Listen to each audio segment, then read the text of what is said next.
రీసెంట్‌గా నాకు ఒక క్లయింట్ వచ్చారు. ఒక లీగల్‌గా మేము చేసినప్పుడు. ఆమె ఏజ్ 45 ఇయర్స్. అతను ఎలా పరిచయం అంటే ఈమెకు 18 ఏళ్ళప్పుడే మ్యారేజ్ అయిపోయింది. పిల్లలు కాస్త పెద్దోళ్ళు అయిపోయారు. ఏదో బీటెక్‌లు చేసుకుంటూ పైన బాంబేకి అట్లా వెళ్ళిపోయారు. ఈమె సింగిల్‌గా ఇంట్లో ఉంటుంది. ఈమె ఏజ్ జస్ట్ 40-45 ఇయర్స్ చిన్న మిడిల్ ఏజ్‌లో ఉంది ఆవిడ. అంటే 40 ఇయర్స్ దాటింది. ఇంట్లో లోన్లీగా ఉంది. హస్బెండ్ చనిపోయాడు.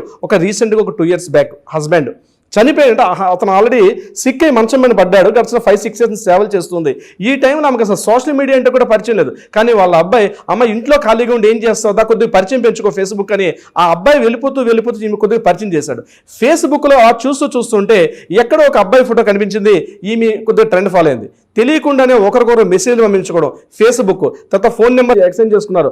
అలా పరిచయం తను తెలియకుండానే ఇంట్లో ఒంటరిగా ఉన్నటువంటి తన క్షణాల్లో ఆ అబ్బాయి యొక్క సారూప్యత అంటే ఆమె మాట్లాడుతున్న మాటలు మెసేజ్ చాలా దగ్గరగా చేర్చింది వీళ్ళిద్దరి మధ్య. తెలియకుండా అతను కాస్త పర్సనల్గా ఎంటర్ అయిపోయాడు.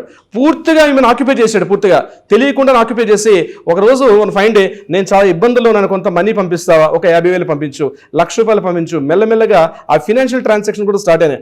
అంతా అయిన తర్వాత వీళ్ళు మాట్లాడుకున్న చాట్ అంతా అతను రికార్డ్ చేసి ఫైన్ డే పంపించాడు. నువ్వు నాకు అర్జెంటుగా ₹10 lakhs పంపించకపోతే నువ్వు నాతో మాట్లాడిన మాటలు, మిడ్-నైట్ మాట్లాడిన మాటలు ఇవన్నీ కూడా స్టెప్ దాటున్నాయి. నువ్వు నాకు 10 లక్షలు పంపించకపోతే ఆ ఆడియో వీడియో మెసేజ్ అన్ని కూడా నేను మీ ఫ్రెండ్స్ చెప్తాను, బంధువులు ఎవరైతే ఉన్నారో వాళ్ళ దగ్గర రిలీజ్ చేస్తానని చెప్పడం జరిగింది నాగరాజు గారు.